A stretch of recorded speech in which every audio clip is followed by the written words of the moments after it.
이재명 대통령의 복심으로 불리는 최측근 인사들의 정치 행보에 관심이 쏠리고 있습니다.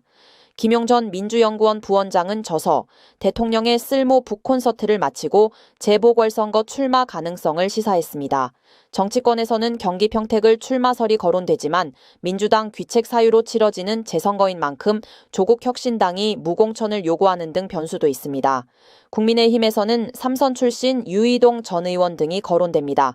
이 대통령의 옛 지역구인 인천 계양을 공천 경쟁도 관심입니다. 최근 복당한 송영길 전 대표와 김남준 전 대변인의 경쟁 구도가 형성된 가운데 송 전 대표는 계양으로 거처를 옮기며 출마 가능성을 열어뒀습니다. 김 전 대변인은 8일 자신의 유튜브 채널을 통해 대통령의 생각을 가장 잘 이해하는 사람이 역할을 하는 게 맞다고 생각한다며 계양을 출마를 언급했습니다. 이런 가운데 인천시장 후보로 단수 공천된 박찬대 의원은 연수갑은 녹록지 않은 지역이라고 말했는데요. 이는 김 전 대변인보다 중도 확장성과 인지도가 높은 송 전 대표가 적합하다는 발언으로 해석됩니다.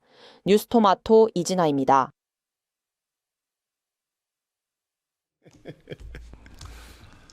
정진상, 김용 정도는 돼야 측근이다. 이재명 대통령이 공개적으로 확인한 두 측근 모두 대통령의 신뢰만큼이나 험난한 시간을 보내야 했습니다. 세 번의 구속과 세 번의 보석 끝에 잠시 자유의 몸이 되어 돌아온 김용 전 민주연구원 부원장. 그의 손에는 대통령의 쓸모라는 책 하나가 지어져 있었습니다. 다음 수순은 선거를 통한 명예회복인 듯합니다. 김용 전 부원장으로부터 직접 들어보겠습니다. 그리고 김용의 오랜 동지이자 친구인 조계원 민주당 의원도 함께합니다. 두 분 안녕하세요. 예, 안녕하십니까. 안녕하세요. 반갑습니다. 두 분 친구시죠? 예, 아주 오래됐습니다. 동지죠. 2016년에 이제 네. 박근혜 최순실 그 국정농단 사건 때 이재명 당시 성남시장님이 이제 단기 필마로 네, 전국에 민주당 경선에 나섰을 때 그때 만나가지고 거의 지금 10년 가까이 됐죠.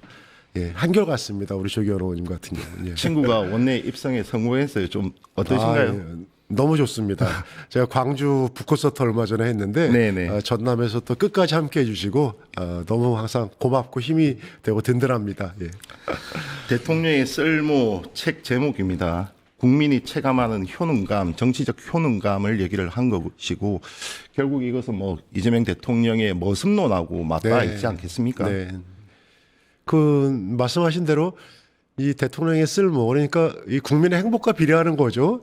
제가 이 책 내고 나서 이제 많은 질문을 받길래 도대체 왜 제목을 대통령의 쓸모로 지었냐. 네네네. 근데 가만히 돌이켜 보니까 성남시장 하실 때는 성남 시민들의 이 행복을 위해서 열심히 뛰다 보니까 성남시장의 쓸모가 입증됐고 환영받았고 경기도에서는 그 짧은 기간 4년 동안의 재판을 받으면서도 굉장히 경기도민의 행복을 위해서 뛰다 보니까 경기도지사로서의 쓸모를 인정받아서 더 크게 대통령에 한번 도전해봐라 이렇게 하셔가지고 저는 이 대통령의 쓸모라는 의미가 이 함의하는 이런 부분이 굉장히 많다. 저도 몰랐습니다. 이제 사실은 제 사건 이야기를 쓰려고 그러다가 너무 이제 제 사건이 주가 되면 안 되니까 대통령에 관련된 이야기를 같이 얘기하다 보니까 한번 정리가 되더라고요. 그래서 책 제목 굉장히 잘 지었다 이런 얘기를 많이 듣고 있습니다.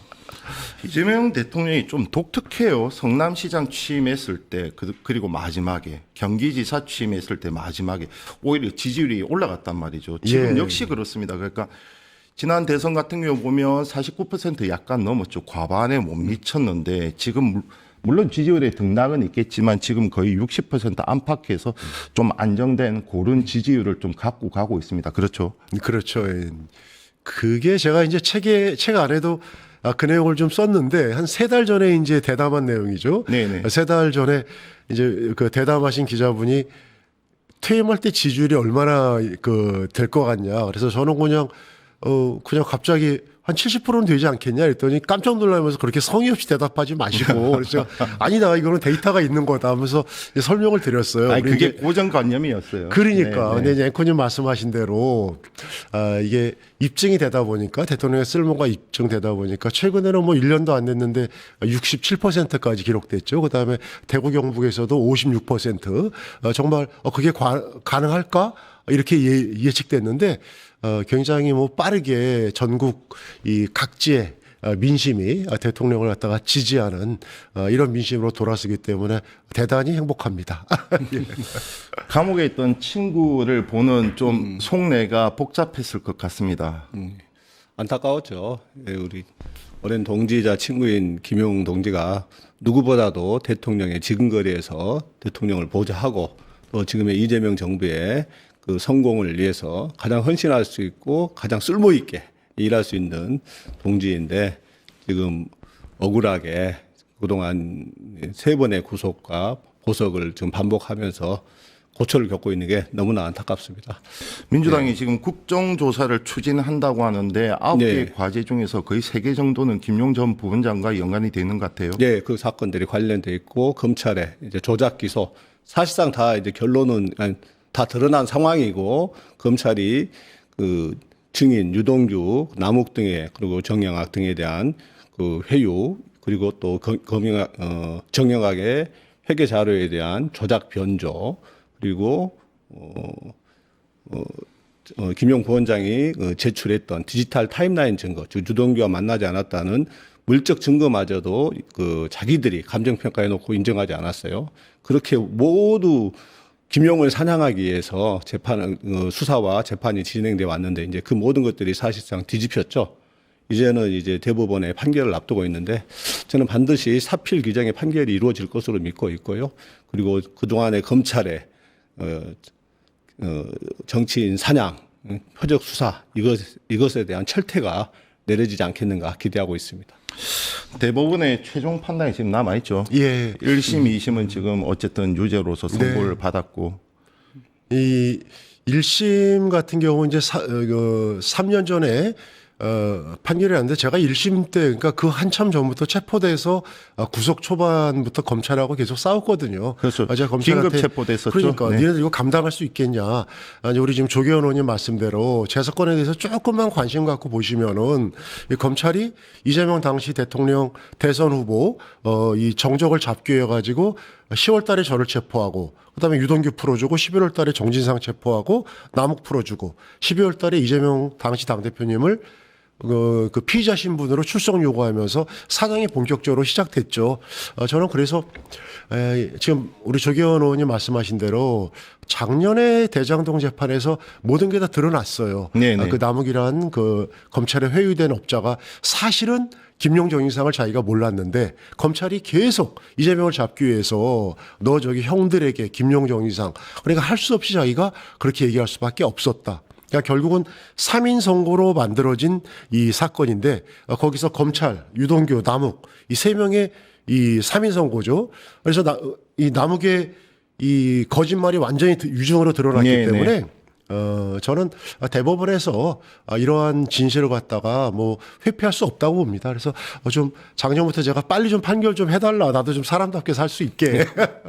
근데 아직까지 지금 1년이 넘었죠. 제가 작년 2월 6일 날 2심 선고를 받았으니까. 근데 아직 판결이 안 나고 있는데 뭐 마음 비웠습니다. 네네. 뭐 판결 진실을 밝혀주겠지 하고 지금은 뭐냐 최소한의 제 활동을 이렇게 하고 있습니다. 예. 이미 진실은 밝혀졌고 네. 그 대법원에서 확인만 하면 되는 사건입니다.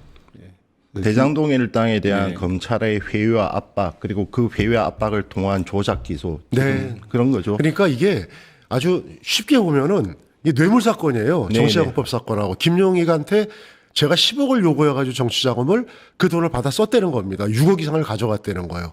그러면 한 600만 원, 6천만 원은 밝혀야 되잖아요. 네네. 돈이 흘러간 거를. 근데 이 상대방 저한테 돈을 줬다는 사람은 20살 어린 내연녀한테 포르쉐를 사주고 네네. 거기에 현찰을 최소한 4천만 원 이상 주고 그다음에 뭐 골프를 갖다가 한 번 치면 700만 원, 800만 원 치고 내연녀는 명품 백화점 VIP 카드를 갖고 네. 있고 그게 그게 증거 아니겠습니까? 네. 근데 그걸 다 덮어버리고 저런 거 탈탈 털었죠. 우리 조기현 의원님 저랑 대선 같이 치렀는데 다 털었습니다. 금융계좌 뭐 제 주변의 후배들 수십 명 그다음에 수백 명의 이걸 다 털고도 안 나오니까 결국은 진술로 짜맞힌 건데 저는 정말 지금도 이제 얘기하다 보니까 이제 다시 또 밑에서 이제 쫙 이게 분이 올라오는데 좀 누르도록 하겠습니다. 정말 이래서는 안 되죠. 그래서 저는 방금 말씀하신 대로 검찰이 이렇게 드러났는데도 불구하고 어느 누구도 지금까지 진짜 자기들이 그때 뭐 과했다, 잘못했다. 저는 처벌은 둘째치고 그런 반성은 해야 되지 않습니까? 근데 이 검찰들은 여전히 한마디도 안 하고 있어요. 그래서 저는 제가 검찰에 대해서 강력한 이렇게 질타를 하고 거기 앞장서서 얘기하는 게 제 개인적인 게 아니라 아니 저야 이렇게 나와서 얘기할 수 있는 기회도 없지만 일반인들이 만약에 그런 검찰의 횡포에 당하면은 어디 가서 얘기는 하겠습니까? 그냥 아름아름 그냥 소가리 하다가 인생 끝날 수도 있는 거예요. 그렇죠. 이거 대한민국 사회가 그러면 안 되지 않습니까? 제가 그래서 그런 걸 대신해서 뭐 일부에서는 야 뭐 저기 보수 레거시 미디어에서는 뭐 2심 저 유죄받은 사람이 법치주의를 훼손하고 다닌다 이러는데 제가 그래서 그러거든요. 아니 사건을 조작한 검찰이 법치주의를 훼손한 자들이지 역사적으로도 그렇고 아니 거기에 당해가지고 4년 동안 일상이 정지되어 있는 김용희가 법치주의를 훼손한 사람이냐 제가 이렇게 정면으로 맞서고 있는데 이렇게 우리 뭐 뉴스토마토 우리 앵커님 같은 경우 워낙 이제 정치 활동도 많이 하셨고 제가 또 경기도 대변인이실 때 정말 당시에 진실을 위해서 많이 얘기도 들어주시고 그래서 그렇기 때문에 많이 이런 게 좀 알려지고 있는 것 같아요. 그래서 네네. 저는 뭐 지금 다른 걱정은 안 하고 그냥 좀 빨리 진실이 좀 밝혀지면 좋겠다. 그래서 제가 얼마 전에 소영길 네, 전 네. 대표님이 책을 쓰셨는데 진실은 뭐 가둘 수가 없다. 근데 저도 그런 생각을 많이 했어요. 제가 구치소 안에서 교도소 안에서 저는 진실을 가둘 수 있다가 아니라 저는 진실은 파괴할 수 없다고 생각하거든요. 이게 결국은 진실이 있는 거지 않습니까? 그거를 막 조작하고 뭐 진술을 자판기를 만들어 가지고 범죄자들을 이렇게 해도 결국은 진실은 남아 있다. 그래서 저는 그 진실은 다 드러났다. 이렇게 지금 생각하고 있습니다. 예.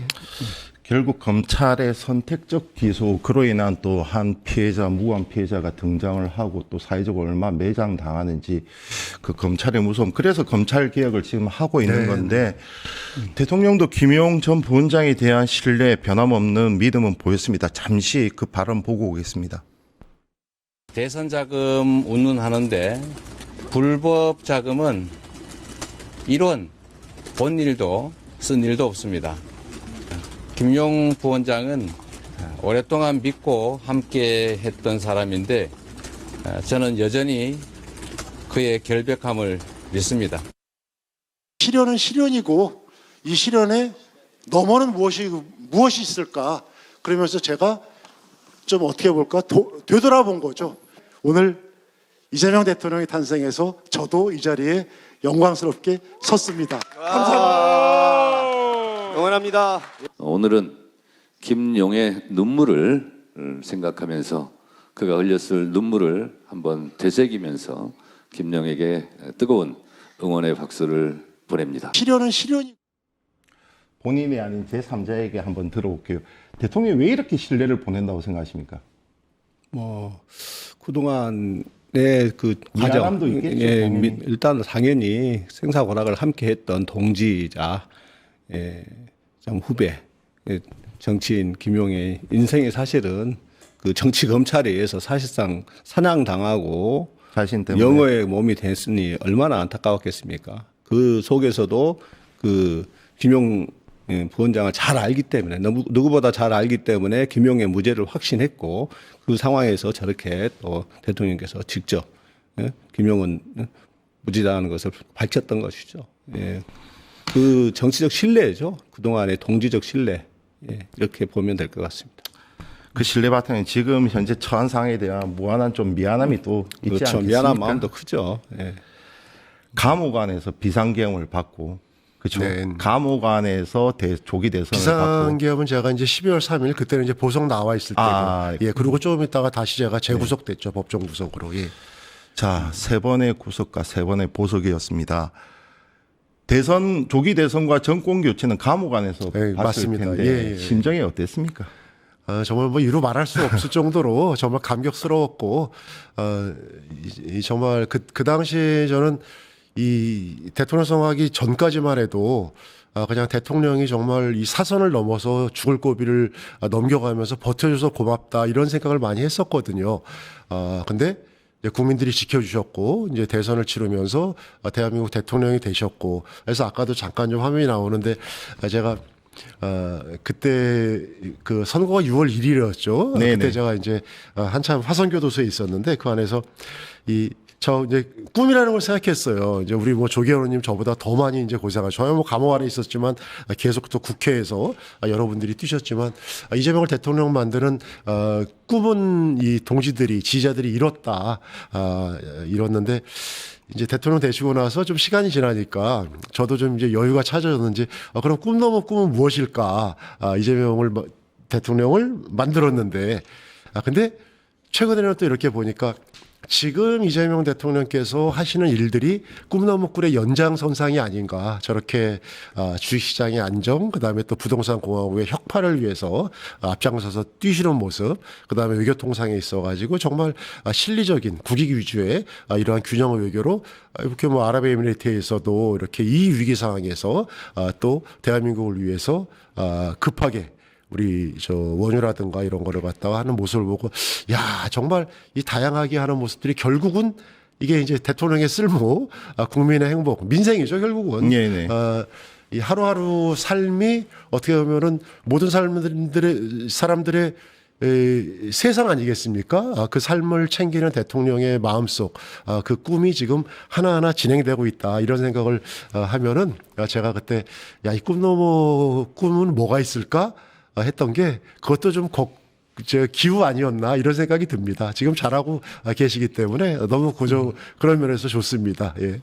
한 사람의 지도자가 얼마나 대한민국을 위해서 큰 일을 할 수 있는가, 그 대통령의 쓸모를 유감없이 지금 발휘하고 있지 않은가 이렇게 보여집니다. 우리 조계현 의원님 같은 경우는 이제 경기도에 계실 때 정책 수석을 네, 맡았어요. 알고 제가 이제 있습니다. 대변인하고. 네. 근데 그때 정말 지금 이 기본사회 최근에 이제 그 기본사회 위원회가 만들어졌죠. 네, 알고 있습니다. 만들었는데 그 기본소득을 정말 앞장서서 거의 뭐 기본소득 컨퍼런스 이런 것도 세계적인 석학들을 모셔다가 열 정도로 애정이 많았고, 그래서 저는 그러한 노력들이 바탕이 돼가지고 지금 저렇게 하시는 일들이 잘 이렇게 이어가지 않는가 이런 생각이 갑자기 드네요. 앞에 계시니까. 조계현 의원도 일 중독자시죠. 그렇죠. 저도 예. 익히 알고 있습니다. 예.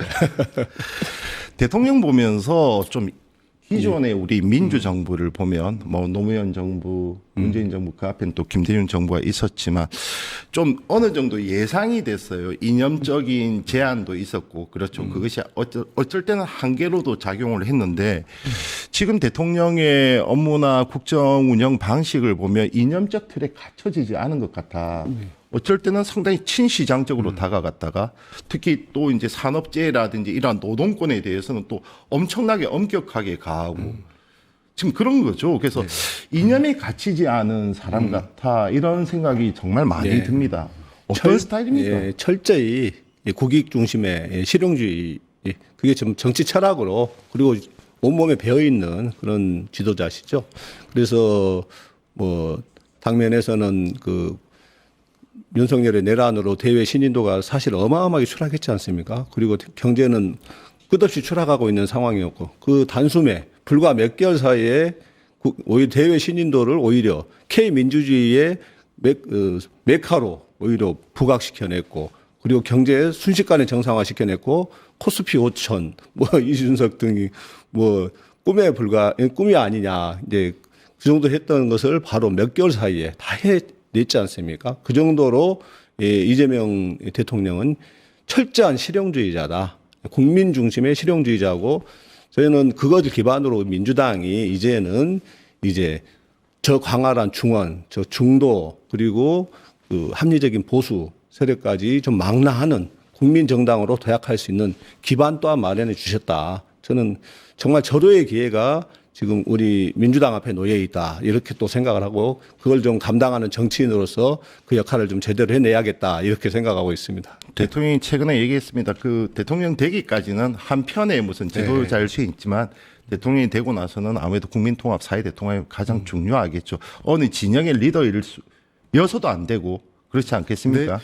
그게 정말 굉장히 어려운 것 같아요. 어렵죠. 실천이. 그죠? 네. 예. 저 같은 경우도 아까도 제가 막 검찰 얘기하면서 막 검찰의 잘못된 이야기들 또 이제 그 검찰의 조작된 이거를 그대로 판결에 적용하는 보수적인 사법부 이런 데도 제가 여러 번 질타를 하는데 대통령께서는 이제 그런 걸 어떻게 보면은 초월해서 결국은 이 국민 통합이라는 그 네 글자가 단순한 뭐 이 가운데층을 내가 끌고 와서 이런 게 아니라 모든 국민의 대통령으로서 내가 할 수 있는 거는 최선을 다해서 한다. 저는 그래서 대단히 거기에 대한 의미가 큰 거라고 생각해요. 그래서 우리가 역대 대통령 평가할 때 김대중 우리 대통령 같은 경우는 정말 국민의 존경을 받았죠. 네. 그 인동초의 삶을 사시면서 존경을 받았고 대한민국 정말 국난을 갖다가 타개하면서 IMF를 극복하셨고 노무현 대통령께서는 그걸 이어받아서 정말 국민들의 사랑을 받았죠. 네. 그래서 제가 그러면은 우리 이재명 대통령은 어떨까? 뭐 사랑도 받고 존경도 받았으면 좋겠다 이런 생각이 드는데 결국은 국민 곁에서 국민의 삶을 지켜주는. 그 다음에 또 반면에 국민들이 이재명 대통령을 지금까지 지켜줬던 그래서 서로가 서로를 지켜주는 그야말로 정치, 행정의 본질적인 거로 갖다가 직접 국민들하고 소통하는 그런 대단한 의미가 있다. 그래서 저는 이 정치적인 이재명 대통령의 이 국민적인 이 표현을 해라 그러면은 제가 그렇게 얘기를 합니다. 국민들 곁에서 국민들 삶을 지켜주는 대통령 얼마나 행복하냐 중요하고 그러니까 뭐 표현이 그러겠습니다. 무슨 뭐 가장이 그죠? 가장이 정말 나가서 열심히 우리 가정을 위해서 노력해서 가정을 이끌고 뭐 비슷한 예가 될지 모르겠습니다만은 국민을 위해서 최대한 이 모든 거를 다 거기에 초점을 맞추는 그래서 저는 그런 모습이 하나하나 좀 많이 국민들한테 전이되고 있다, 공감받고 있다 그런 생각이 듭니다. 예. 자, 당으로 잠시 얘기를 옮겨보겠습니다. 네. 대통령 국정 지지도는 지금 60% 안팎 지금 이렇게 가고 있는데 당은 여전히 좀 그에는 못 미쳐요. 그래서 디커플링이 계속되고 있고 그다음에 지난 조국 혁신당과의 합당 논란이라든지 당내 좀 분열된 모습 좀 이런 파열음도 계속해서 이어졌습니다. 그리고 또 이제 오는 8월에는 또다시 전당대회가 예견돼 있어서 약간의 무슨 개파 간의 좀 뭐라고 해야 되죠? 갈등? 뭐 이렇게까지 비화되고 있는데 이러한 모습들을 어떻게 보세요? 물론 정치에서 권력 투쟁은 자연스러운 속성입니다만 어떻게 보시나요? 뭐 제가 봐서 저보다는 우리 당내에 계신 예. 조 의원님이 정확하실 것 같은데 예. 저는 그냥 좀 떨어져 있는 제3자적인 입장에서 보면은 어떻게 보면은 이게 책임 여당 아니겠습니까? 그죠? 네. 의석수를 압도적으로 가진 책임 여당이 대통령을 배출했고 그다음에 해야 될 일이 너무 많은 거죠. 내란을 극복해야 되고 그다음에 내란 극복에 대한 국민들의 요구가 굉장히 뜨겁지 않습니까? 그죠? 그래서 그것도 단죄해야 되고 또 당의 이다음 진로를 해가지고 통합의 이런 메신저도 당도 가져가야 되는 거고 또 지방선거도 생각해야 되고 네네. 그 위에 총선의 프로그램도 생각해야 되고 그렇기 때문에 저는 당에서 좀 어려운 그런 과정이 좀 있었다. 그렇지만 최근에는 잘 이렇게 그런 것들이 정리돼 가지고 저는 결국은 민주주의가 뭐 시끄러운 거 아니겠습니까? 그런 과정이 아닌가 이렇게 생각은 듭니다. 예. 정확하고 우리 조기현 의원님이 일단은 당이 많이 시끄러웠잖아요. 예.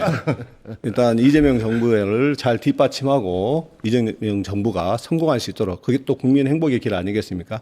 그다음 부분에서 이제 이재명 대통령께서 당이 필요한 입법 과정에 한 20% 정도밖에 지금 속도를 내지 못하고 있다 안타까워하는 부분도 있었고요. 그래서 이제 그런 부분에 있어서 좀 개혁 과제든 민생 과제든 당이 이재명 정부를 잘 뒷받침해야겠다 이런 부분이 좀 중요한 것 같고요. 그리고 앞서도 얘기했지만은 지금은 이 더불어민주당이 어떤 길을 가야 할 것인가. 네네.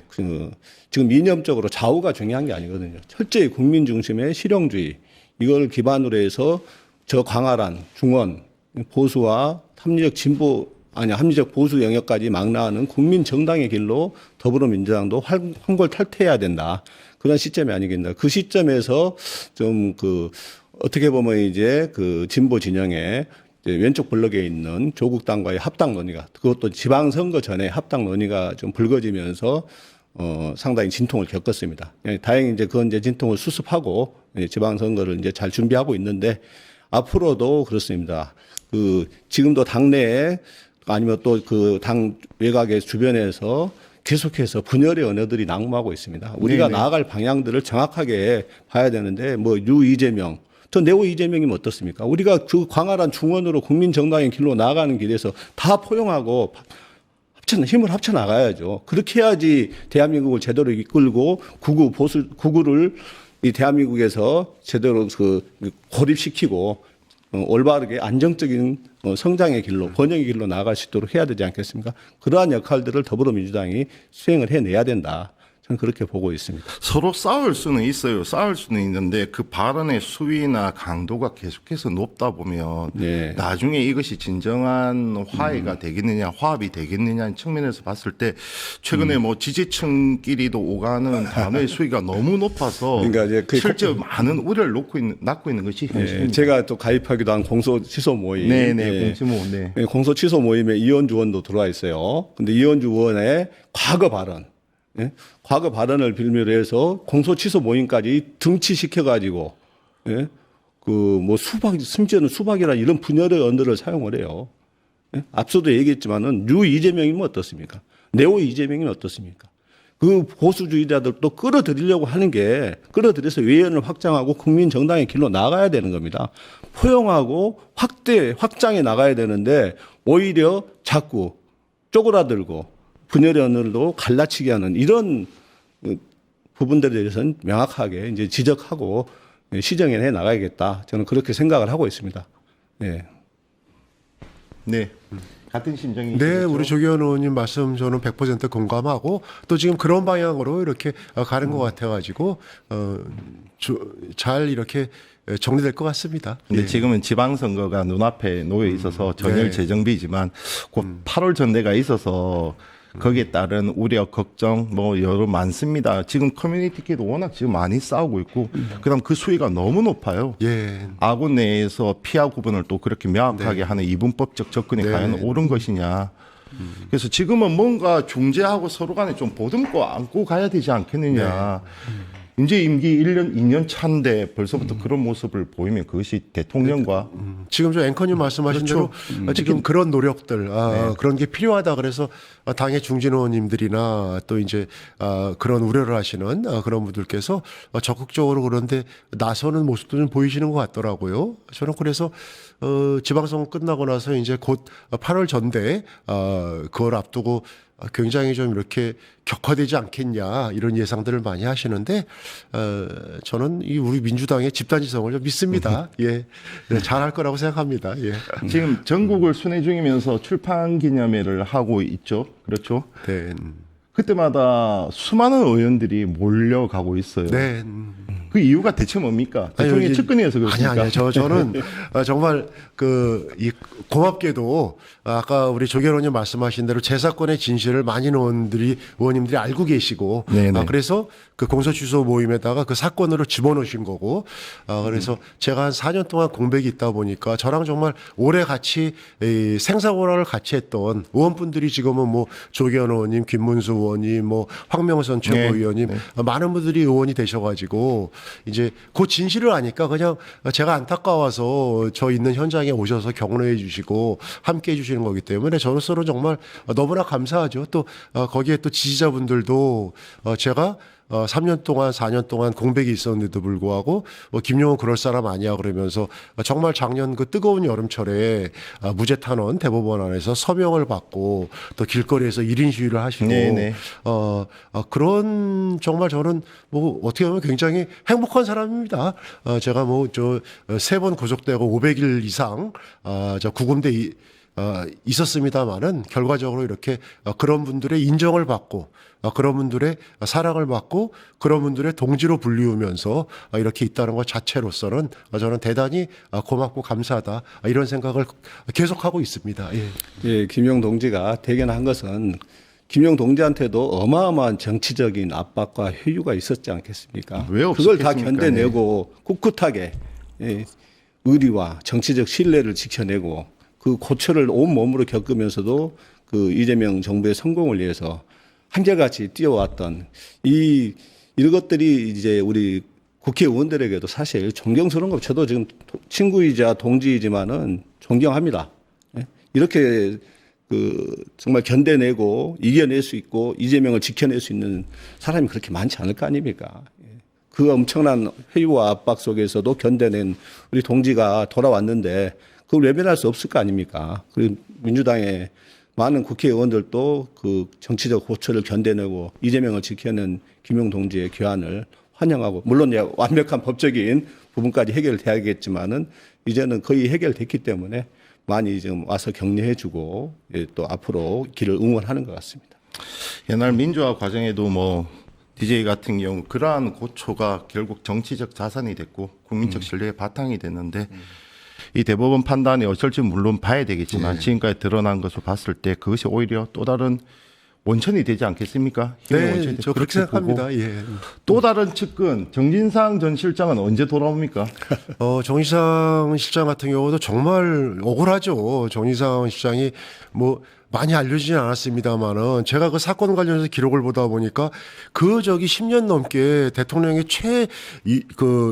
측근으로서 옆에서 그 모든 행정을 갖다가 총괄했던 사람이 미분양 아파트 하나를 살기 위해서 적금을 8개를 깰 정도로 네네. 그런 사람한테 뇌물 받았다고 뒤집어 씌워가지고 하는 게 도대체 저런 건데 다행히 법원에서 최근에 이 보석 조건을 좀 완화했더라고요. 네네네. 그래서 제가 보기에는 어느 정도 정치 활동도 뭐 가능하지 않을까.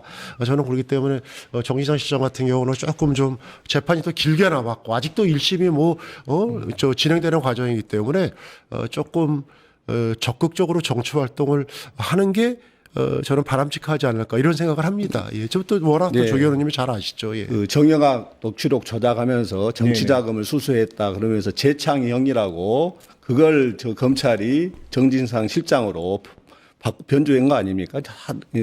그 정 실장 관련해서도 이 검찰의 조작 수사가 이제 다 드러났기 때문에 이번에 보석 조건도 완화한 것 같고 조만간에 정진상 실장의 경우도 이제 올바른 법원의 사필 규정의 판결이 이루어지고 우리의 품으로 돌아오지 않겠는가 이렇게 생각하고 있습니다. 출판 기념회는 정치 재개를 알리는 신호탄인 거고 그다음 당연히 그 보폭은 넓혀 가야 되는데 오는 6월 지방선거와 함께 국회의원 재보궐선거들이 지금 예정돼 있습니다. 네. 지금 출마는 하시는 거죠? 저는 뭐 기회만 되면은 출마하고 싶습니다. 빨리 이제 명예회복을 해서 그 명예회복을 국민적 판단을 통해서 받는 그렇죠. 것이거든요. 제가 뭐 계속 뭐 사법부에서 판단하지 않는다고 계속 좀 빨리 해달라 뭐 그렇게 할 수는 없는 거지 않습니까? 그거는 그것대로. 그다음에 4년간 중지되어 있던 제 일상은 뭐 저의 몫이기 때문에 기회만 되면은 뭐 출마해서 조금이라도 좀 보탬이 될 수 있는 일들 이런 걸 하고 싶다는 생각을 여러 차례 말씀드렸습니다. 예. 활동한 곳이 경기도였어요. 그렇죠. 네. 경기도역 성남이었고 경기도였기 때문에 지금 평택이 지금 나와 있죠. 예. 네, 그래서 유력하지 않나 평택을 지금 이렇게 얘기하고 있습니다. 사실 네. 그렇게 봐도 무방하겠습니까? 아니요, 그거는 제가 한 번도 어느 지역을 특정해서 말씀드린 적은 없고, 이게 재보궐선거라는 게 이제 당에서 전략공천을 하신다고 당대표께서 그 천명하셨고, 그 다음에 경기도뿐만 아니라 뭐 여러 지역이 있습니다만은 그것들이 어느 정도 윤곽을 나오고 나서 거기에 맞춰서 당의 그런 전략에 따라서 제가 움직여지는 거지. 제가 뭐 3년 동안 뭐 힘들게 고생했다, 검찰 탄압받다 그래가지고 제가 어디 가겠다, 저는 이러지는 않을 생각입니다. 예. 당의 결정에 네, 당의 따르겠다. 결정에 따라야죠, 당연히. 예. 그래도 본인의 희망을 물어보지 않겠습니까? 저는 뭐 가능하면은 제가 활동했던 경기도에서 하고 싶은 생각은 있습니다. 네. 그렇지만 보궐이라는 게 그다음에 제가 이미 뭐 3, 4년 동안 이렇게 하면서 검찰이 저를 갖다가 인지도를 높여줬죠. 이게서 뭐 제가 저기 우리 그 감사하나요? 택배 오시는 분들도 심지어 그 우체부 우리 이제 선임들도 저한테 등기 우편 주면서 이렇게 보고 김용 씨 이러면서 그래서 저는 뭐 지역에 대한 거는 너무 크게 지금은 좀 개념하지 않습니다. 예. 자, 보궐선거를 통해서 원내에 들어오게 되면 아마 많은 언론과 의원들이 김영 전 부원장이 좀 입을 좀 더 안 쳐다보겠습니까? 흔히 그렇죠. 말해서 대통령의 복심, 진정한 명심의 기준이 될 수도 있다. 그것이 한편은 부담스럽고 또 한편으로는 이렇게 혼선이 있을 때 좀 올바른 방향을 제시하는 길잡이가 될 수도 있을 것 네. 같아요. 국회에 들어가게 되면 어떠한 일을 하고 싶습니까? 어떻게 통해서 이재명 정부의 성공? 지난번 이제 친한 의원님이 저한테 사석에서 그런 말씀을 하시더라고요. 저 우리 저기 김용이 국회에 들어오면은 자기가 너무 기대되는 거는 그 접착제 역할을 정말 잘할 것 같다. 뭐 항상 제가 모르겠습니다. 뭐 그동안 정치 활동하면서 편가르지 않고 그래도 우리가 뭐 성 쌓지 않고 길 내는 사람 되자. 우리 조계원 의원님하고도 항상 이제 그런 얘기를 했는데 그런 길을 내면서 길에 함께하는 동지들을 갖다가 규합하고 그분들의 얘기를 같이 귀담아 듣는 그런 동지적인 역할만 하면은 뭐 충분하지 않을까 이렇게 생각합니다. 예. 오랜 시간 옆에서 봐온 예. 친구이자 동지 김용의 제일 강점과 제일 단점은 무엇입니까? 그 사람이 정말 포용력이 정말 바다처럼 넓어요. 예, 너무너무 그 덩치는 크고 힘도 셀 것 같은데 정말 그 사람들을 포용하고 신뢰하고 그 보듬고 그 일을 추진해 나가는 우직한 뚝심. 저는 김용을 따라갈 사람이 없다. 저는 그렇게 보고 있습니다. 단점은요? 단점이 그 동시에 그게 너무 착하다 보니까 지금 이런 사람을 믿고 이러다 보니까 오히려 당한 거죠. 지금 특히 이제 유동규 같은 그런 엄청난 그 배신의 굴레에 씌어가지고 얼마나 그 지금 3년 넘게 고생하고 있습니까? 이게 너무 사람이 착하다. 예? 그럼에도 불구하고 이재명 대통령은 자신의 입이다 할 정도로 그 무한한 신뢰와 애정을 보내고 있지 않습니까? 저는 빨리 조속한 시일 내에 김용 동지가 정치 일선에 복귀해서 아까 얘기했던 접착제과 당과 정부 간에 정말 신뢰 교량자 역할을 해내주기를 기대하고 있습니다. 대통령의 신뢰가 큰 자산이 되기도 하겠지만 큰 부담이 될 것 같기도 합니다. 그렇지 않겠습니까? 행동 하나하나에 좀 더 조심스러울 수밖에 없고 언행 하나하나뿐만 아니라 예. 그렇죠. 네, 맞는 말씀이라고 생각되고요. 뭐 지금까지 그 해오던 대로 그렇게 뭐 세상 살면서 진심 다해서 하면은 뭐 다 저는 잘 될 거라고 생각합니다. 예. 물론 감옥 안에서 본인은 고초를 겪었겠지만 그보다 더 중요한 가족의 고초도 컸을 것 같습니다. 그렇죠. 이건 그 제가 이 정치하면서 이제 가장 미안했던 게 또 대부분의 정치인들이 그렇죠. 우리 조계호님도 그렇고 제 가족한테 미안한데 특히 이제 제 아내가 이제 결혼하기 전부터 계속 직장 생활을 하고 지금까지도 직장 생활을 하는데 제 옥바라지 해야지 또 직장 다녀야지 애들 키워야지 뭐 여러 가지 고생을 많이 했는데 친구들이 좀 안 도왔습니까? 아니 많이 도와줬습니다. 친구들이 막 저기 우리 저 아내 막 위로해주고 위안해주고 또 우리 조경님 같은 경우는 김문수 의원도 그렇고 제 서울구치소 그다음에 화성교도소 막 더울 때 이런데 와가지고 막 이렇게 따뜻하게 얘기해주고 위로해주고 그래가지고 근데 이제 막 얘기하면은 막 속 안에 있는 이게 다 깨끗하게 눈 녹듯 사라져요. 네네. 근데 이제 그 접견이 끝나고 이제 헤어지면은 우리 조계원 의원님이나 제 친구들 그다음에 의원님들은 그 반대로 가고 저는 이제 구치소 이제 안쪽으로 가고 그러다 보니까 이제 그게 지금도 기억에 남아요. 그래서 야 이게 만남과 이별을 그렇게 순간순간 반복하는구나 이런 생각을 하면서 굉장히 상념에 젖었던 생각들이 갑자기 나네요. 우리 조계원 의원님하고 같이 이렇게 기회를 주셔가지고 방송에 앉아 있다 보니까 갑자기 그 생각이 납니다. 대통령이 내 분신과도 같다는 김용 전 부원장이 다시 돌아왔습니다. 이제 6월 지방선거와 함께 있을 국회의원 보궐선거에 출마해서 국민의 평가를 통해서 명예회복을 하겠다고 합니다. 물론 출마 지역은 아직 당과 논의를 해야 되기 때문에 결정된 바는 없지만 아무래도 경기도를 희망하는 것 같죠. 원내에 들어오게 되면 그의 이 행보 하나하나에 좀 더 관심이 쏠릴 것 같습니다. 마지막으로 한번 시청자에게 말씀 부탁드리겠습니다. 아니, 제가 사실은 저희 뉴스토마토에 4년 5년 전에 경기도 대변인 할 때 여기 출연을 몇 차례 했었어요. 그래서 굉장히 네. 막 낯익은 어떻게 보면 고향 같은 곳인데 너무 좋습니다. 우리 청취자 여러분, 시청자 여러분, 뉴스토마토 많이 사랑해 주시고 우리 김기성 앵커님도 제가 굉장히 존경하고 사랑하는 분입니다. 더 큰 사랑 주시기 바라겠습니다. 열심히 하겠습니다. 감사합니다. 갑자기 왜 이러세요? 두 분 감사합니다. 그리고 예, 두 분 우정 옆에서 봐온 뭐 후배된 입장에서 저도 너무 보기 좋은 모습들이었습니다. 오늘 감사했습니다. 네, 고맙습니다. 고맙습니다. 네. 유튜브 구독하고 실시간 채팅과 댓글을 남기시면 매일매일 7,000TTCO를 드립니다. 참여 방법은 통통물 어플을 다운로드하고 회원가입과 로그인을 해주세요. 마이페이지에서 나의 회원 고유 번호를 복사해주세요. 유튜브 구독 후 실시간 채팅이나 댓글창에 고유 번호를 한 번만 입력하면 준비 끝! 지금 유튜브 채팅과 댓글 쓰기 참여하고 7,000TTCO 받아가세요.